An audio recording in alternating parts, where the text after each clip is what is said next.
দর্শক, বাংলাদেশ মিয়ানমার সীমান্ত পরিস্থিতি জানব। ওপারে অস্থিরতায় নাফ নদীতে নৌযান চলাচল বন্ধ। অনুপ্রবেশ ঠেকাতে সীমান্তে জোরদার করা হয়েছে টহল।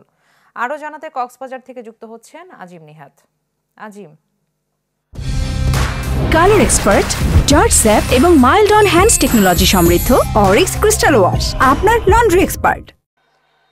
আমি বাংলাদেশের এই পারে অর্থাৎ মিয়ানমার নাফ নদী ব্যবহার করে সেন্ট মার্টিনের টেকনাফ থেকে সেন্ট মার্টিন যাওয়ার যে রুটটি সেটি গতকাল বিশেষ ব্যবস্থাপনায় 8টি ট্রলার পাঠানো হয়েছিল। সেখানে কোস্টগার্ড এবং অন্যান্য যারা বাহিনী রয়েছে তারা নিরাপত্তা দিয়েছিল এবং আজকে সকাল থেকেও কোস্টগার্ডের নিয়ন্ত্রণে সেখানে নিরাপত্তার মাধ্যমে একদম বাংলাদেশের কাছাকাছি সীমানা দিয়ে সেখানে যাতায়াত শুরু হয়েছে, কিছুটা স্বাভাবিক হতে শুরু করেছে। তবে এখনো পর্যন্ত ওপারে যেহেতু পুরো আরাকানের যে বিশাল দীর্ঘ যে সীমান্তটি রয়েছে সেটি যেহেতু আরাকান আর্মির দখলে চলে গিয়েছে, ফলে এপারের আতঙ্কটা এখনো পর্যন্ত কাটেনি। একটা গুমট ভাব তৈরি হয়েছে, কখন কি হতে পারে সেই ধরনের একটি আতঙ্ক সবার মাঝে বিরাজ করছে। যদিও ইতিমধ্যে উপজেলা প্রশাসন থেকে বলছে তারা কয়েকদিন বন্ধ রাখার পর গতকাল এবং আজকে সকাল থেকে নৌ চলাচল শুরু করে দিয়েছে। এর ফলে দ্বীপের মানুষজন আবারও যাতায়াত করতে শুরু করেছে এবং তবে রোহিঙ্গা অনুপ্রবেশের যে আশঙ্কার বিষয়টি সেটি যাতে ঠেকানো যায় সে কারণে বিজিবি এবং কোস্টগার্ড অন্যান্য সময়ের মতো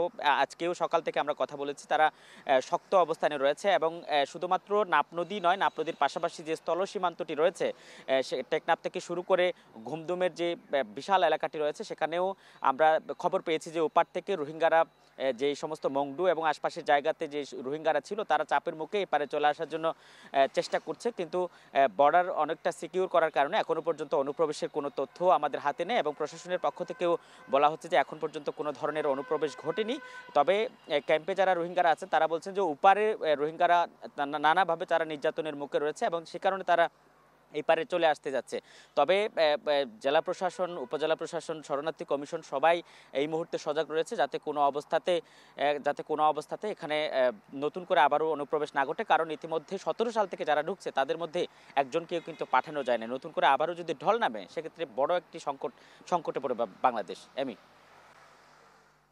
আজিম, আপনাকে ধন্যবাদ।